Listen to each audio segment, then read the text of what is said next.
आज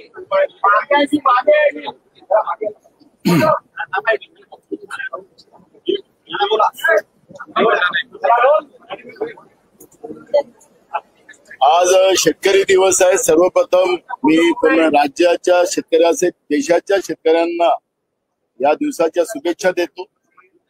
आणि हे जे झालेलं जे भाजप महायुतीचं जे सरकार आहे, केंद्रातलं नरेंद्र मोदीचं सरकार झालेलं आहे, या सरकारची वास्तविकता आज आपल्याला पुढे आलेली आहे। यांचे आमदार असतील, यांचे कृषी मंत्री असतील, ते शेतकऱ्याला भिकारी समजतात। शेतकऱ्यांच्या बायकोचे कपडे हे घेऊन देतात, चड्डी बन्यानापासून तर चप्पल पासून हे घेऊन देतात। म्हणजे 2014च्या पहिले हा लोणीकर हा उघडाच फिरत होता, फक्त 2 बायका होतात त्याला। अशा पद्धतीचं आता चित्र दिसते आम्हाला। आणि जो शेतकऱ्यांच्या बद्दल बोलेल त्याला निलंबित करायचं सभागृहातून, आणि जे शेतकऱ्याच्या विरोधात बोलतात, शेतकऱ्यांची चेष्टा करतात, त्यांना सन्मानानं वागवतात, अशा पद्धतीचे हे सरकार आहे। भाजप हे शेतकरी विरोधी आहे।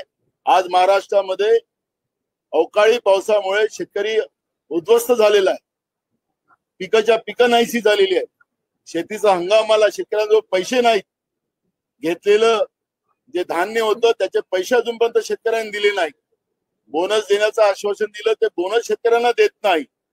कर्जमाफी करण्याची भूमिका या लोकांनी मांडली होती, कर्जमाफी करायला तयार नाही। आणि पीक विमा सुद्धा बंद करून टाकला। शेतकरी विरोधी जे सरकार आहे, हे सरकार जेवढं आमच्या शेतकऱ्यांना अपमानित करेल तर हे आम्ही सहन करणार नाही। सरकारच्या विरोधात आम्ही रोज आवाज उचलू, एक दिवस नाही, रोज निलंबित केलं तरी आम्ही थांबणार नाही। उद्या पुन्हा आम्ही शेतकऱ्यांचे प्रश्न मांडू, जिथपर्यंत लोणीकर आणि राज्याचे कृषी मंत्री यांच्यावर कारवाई होत नाही आणि राज्याच्या मुख्यमंत्र्यांनी शेतकऱ्यांची माफी मागितल्याशिवाय आम्ही लोक आता शांत बसणार नाही। शेतकऱ्यांचा अपमान आम्ही अजिबात सहन करणार नाही।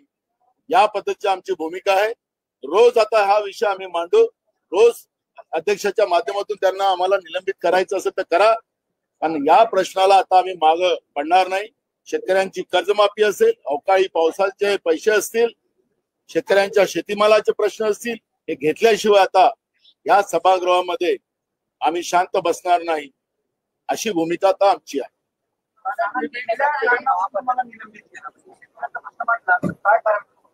बघा, कारण काही लावू शकतात हे सरकार। या सरकारमध्ये थोडी दमक असती। या सरकारने मुख्यमंत्र्यांनी, उपमुख्यमंत्र्यांनी त्या ठिकाणी पुढाकार घेतला असता आणि लोणीकरनी आणि राज्याच्या कृषी मंत्र्यांनी ज्या पद्धतीने शेतकऱ्यांचा सातत्याने अपमान केला, त्या पद्धतीची भूमिका मांडली असती, त्यांनी चूक मान्य केली असती, त्यांच्यावर कारवाई केली असती आणि राज्याच्या शेतकऱ्यांची माफी मागितली असती। पण राज्याचा मुख्यमंत्री मी अध्यक्षाच्या दालनापर्यंत, मी अध्यक्षाच्या आसनापर्यंत पोहोचलो, ते मी अपमान केला अध्यक्षाचा, अध्यक्षाला मी धमकवलं, अशा पद्धतीचं त्यांनी रेकॉर्डवर आणलं। मी पण विधानसभा अध्यक्ष राहिलो, मलाही नियम माहिती आहेत। पण अध्यक्ष ज्यावेळेस जनतेच्या प्रश्नाकडे दुर्लक्ष करते, विरोधकांचा आवाज दाबतो, त्यावेळेस विरोधकांना ही भूमिका घ्यावं लागते। हे लोकशाहीचं तंत्र आहे आणि त्याच्यामुळे मुख्यमंत्र्यांचं सर्टिफिकेट जे आहे की मी अपमान केलेला आहे, मुख्यमंत्र्यांचा अपमान, आम्हाला त्या सर्टिफिकेटची गरज नाही। मी शेतकरी आहे आणि माझ्या शेतकऱ्याचा अपमान कोणी करेल तर ते मी सहन करणार नाही, आमचं पूर्ण दल सहन करणार नाही, ही भूमिका आमची।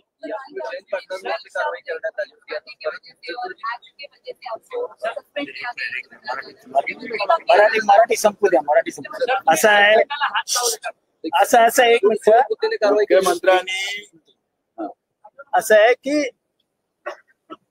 डायस वरती म्हणजे मुख्य अध्यक्षांपर्यंत पोहोचण्याचा काय विधान भवनातला पहिला प्रकार आहे का? आत्ताचे जे सत्ताधारी आहेत ते विरोधी पक्ष असताना विधिमंडळाच्या म्हणजे विधानसभेच्या अध्यक्षाच्या आसनापर्यंत जाऊन किती धिंगाणा घालायचे। नाना तर फार लांब होते, नाना अध्यक्षांपासून फार लांब होते, आणि ते एकटेच होते. आम्ही तर अख्खी झुंड अध्यक्षांना घेरलेली बघितली, अख्खी झुंड, म्हणजे आत्ताचे सत्ताधारी विरोधी पक्षात असताना. त्यामुळे आकसाने आपल्या अंगावर हे सगळं प्रकरण येतंय असं म्हणून सत्ताधारी प्लॅन करून नानाला बाहेर घालवणार असतील तर ते आम्हाला मान्य नाही. हा कुठलाही लोकशाही संकेत न पाळता लोकशाहीचे सगळे संकेत पायदळीत उडवले जात आहेत हे करणं हे लोकशाहीला न शोभणार होतं. त्यांचा अधिकार आहे, लोकशाहीने त्यांना दिलेला हा अधिकार आहे. आतमध्ये आंदोलन करण्याचे वेगवेगळे प्रकार आहेत आणि त्या प्रकारातनं जर नानांनी पाऊल उचललं असेल तर आम्ही सगळे त्याचं समर्थन करतो. हिंदी में बताइए, संवैधानिक शब्द यूज करने की वजह से और एक्ट की वजह से आपको असंवैधानिक क्या हो? इस तरह से अगर बीजेपी के एमएलए और उनके मंत्री, कृषि मंत्री, अगर मोदी किसानों का बाप है इस तरह कहते हैं तो मोदी किसानों का बाप नहीं हो सकता, मोदी इनका बाप हो सकता है. तो जिस तरह से अपमानित किसानों को किया जा रहा है, क्या सत्ता में ये लोग इसके लिए आए? किसानों को अपमानित करने के लिए, किसानों को आत्महत्या करवाने के लिए आए? वो इससे असंवैधानिक क्या हो सकता है? और मोदी इनका बाप हो सकता है. मोदी हमारे किसानों का बाप नहीं हो सकता. वो हमारे किसानों को मरवाने के लिए देश में सत्ता में आया, ये हम बोलेंगे और ये बात वास्तविकता है. जब से मोदी की सरकार देश में आई तब से देश में किसानों की आत्महत्या बढ़ी है. उनकी इनकम दुगनी करने वाले थे, अब तो फर्टिलाइजर के दाम बढ़ा दिए, बीज के दाम बढ़ा दिया और फसल के दाम कम कर दिए. किसान बर्बाद हो चुका है और ये किसान की लड़ाई हम लोग लड़ेंगे. किसान को इस तरह बर्बाद होने नहीं देंगे. उनके लिए अगर उनका सर्टिफिकेट नहीं चाहिए हमको, फडणवीस का सर्टिफिकेट नहीं चाहिए क्योंकि वो किसान विरोधी है और इसलिए मोदी इनका बाप हो सकता है, किसानों का नहीं. और मैं बार बार बोलूं, मुख्यमंत्री ने ये भी कहा कि आपने हमला करने की कोशिश की चेयर पे. अब वो मुख्यमंत्री के सर्टिफिकेट की जरूरत हमें नहीं है. मैंने हमला किया है कि वो तो सब लाई हुए, आप देख लीजिए. मैं उनको कह रहा था अध्यक्ष जी को कि किसानों की माफी मांगने लगा ही इनको, और वो जो लोगों ने बोला है उनके ऊपर कार्रवाई करने की बात कर रहा था. अगर उसके लिए अगर मैं हमला किया है, और मैंने हमला क्या होता है, मारपीट तो नहीं किया और ऐसे कुछ संकेत भी नहीं दिए. संकेत भी नहीं दिए. कोई ऊपर जाता है तो इसका मतलब ये नहीं है, और ये कोई आज नहीं हुआ है, सवाल ये बार बार होते आया है. और जो आज सत्ता में बैठे उन्होंने तो बार बार किया है, बार बार.